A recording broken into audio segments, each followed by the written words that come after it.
This is Greg Troutline with Maritime Reporter TV, and we're very pleased to be joined today by Cedric Warde, Vice President Global Sales Digital for Marlink, to discuss the fast-evolving cybersecurity regulatory landscape in maritime with insights on what it means for vessel owners, as well as Marlink's role in the solution. So Cedric, to start us off, I know that most watching this know the Marlink name well, but why don't you start with a by the numbers look at Marlink, something that gives our viewers, our readers, a size and a scope of Marlink's maritime operations today. Thank you, Greg, again for the opportunity. Yes, so Marlink is a leader in providing managed network and digital solutions to the maritime sector. Just to give you a sense of scale, today Marlink support around 8,000 vessels, ranging from commercial ships to offshore industries, but also to yachts. We have a network across 140 countries. We are employing around 1,500 employees, and we are present in over 35 locations. What's equally important is to know that we have a Maritime Security Operations Center, which is today monitoring around 2,000 vessels, managing 2,000 firewalls, and also managing 8,000 endpoints. Also interesting is we recently acquired Diverto, a pure-play managed security provider, which adds around 50 cybersecurity specialists and 150 cybersecurity certifications to our practice. As you know more than I, managing risk is common for every vessel owner, but the cyber risk has been quickly climbing the importance across all industries, not just maritime. From your experience in your conversations, can you put in perspective how big the cyber risk is today in maritime and generally classify if you see the industry being proactive or reactive in managing this risk? Yes, Greg. So cyber risk is real, and it's really growing substantially, especially because of the introduction of LEO, the increased number of regulations, but also the increased concerns around geopolitical tensions, which is having a direct impact on maritime operations. Also important to note that ships today are increasingly connected, and their OT technologies or equipment are also integrated with IT systems, which means that the attack surface is expanding. So just to give you an example, if we look at some operational technologies on the vessels, those could be things like navigation system or propulsion systems or any critical onboard system that are now integrated with IT system, which means that if there's a cybersecurity attack targeting any of these IT systems, not only it can impact the operation of the vessel, but it can lead also to bigger disasters, such as grounding of the vessels, collisions, and even environmental disasters, such as oil spills. From our perspective, we see a mix when it comes to proactive and reactive approaches. Some customers are ahead of the curve. They're actually implementing security controls very early on in the process. They're monitoring their vessels. They're conducting regular assessments.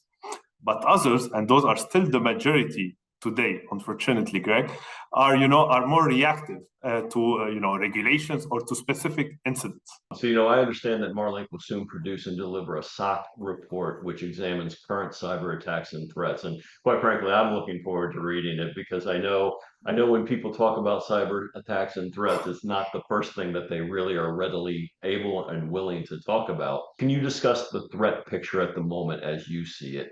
What are you seeing? What are you hearing in terms and the types and the frequencies of attacks? I mean, the threat landscape is growing rapidly, correct? In terms of cybersecurity alerts, we see a huge increase. Actually, the number of alerts grew from 100,000 alerts in January to around 270,000 alerts by April 2024. What does this mean? It means really that the attackers are increasing the frequency of low-impact attempts, which also could lead to more serious threats if they're not addressed promptly. We're seeing across this, when we look at the alerts and we analyze those alerts, we see a wide variety of incidents ranging from phishing schemes to ransomware, but also we see an increased number of attacks targeting operational technology equipment specifically.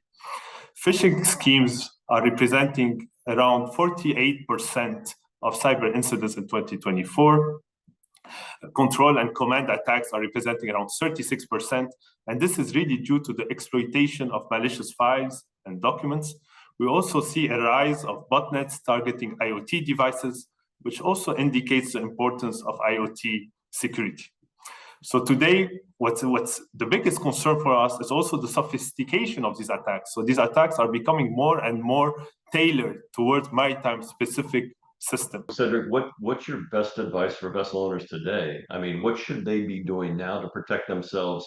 And from where you sit, what are the consequences of not being vigilant? Great question, Greg. I mean, the best advice I can give to vessel owners today is really to adopt a multi-layered approach to cybersecurity, which includes conducting regular assessments, implementing strong network defenses, monitoring 24/7 their critical systems on board, and also training their crew, which is extremely important factor in cybersecurity. What's also very important to remember is that cybersecurity is not only an IT issue, but it's also an operational issue. Ships today are increasingly interconnected, and it means any cybersecurity attack can not only compromise the operations, but also can threaten the security and safety of the crew. So it's important that operations and IT work closely together to ensure a safe environment for the vessels and the crew. You know, Marlink obviously provides the connectivity and the tools that make connectivity efficient and effective on ships globally. When you look at this big picture, what specifically is the role of maritime cybersecurity for companies like Marlink? I mean, Marlink has been in the business for over 75 years, correct? And it has played a pivotal role when it comes to offering secure and resilient managed network solutions. But today, Marlink also offers dedicated cybersecurity solutions to the maritime sector, including risk assessment, threat detection, and incident response. Our goal is not only to provide secure communication, but really to create an ecosystem that is secure to enable ship operators to operate safely and efficiently. I would also like to take the opportunity, Greg, if you allow me, really, to mention that collaboration between OT manufacturers and cybersecurity provider is a must today in order to ensure a secure environment for the maritime sector. The time of silo is over, really. Maritime safety relies on integrated solutions where OT equipment should be as secure as the network they operate on. So through your channel, Greg, here, I would like to invite and encourage really OT manufacturers to work closely with cybersecurity specialists such as Marlink on developing or jointly developing an end-to-end platform that secures the vessels and the overall the maritime sector.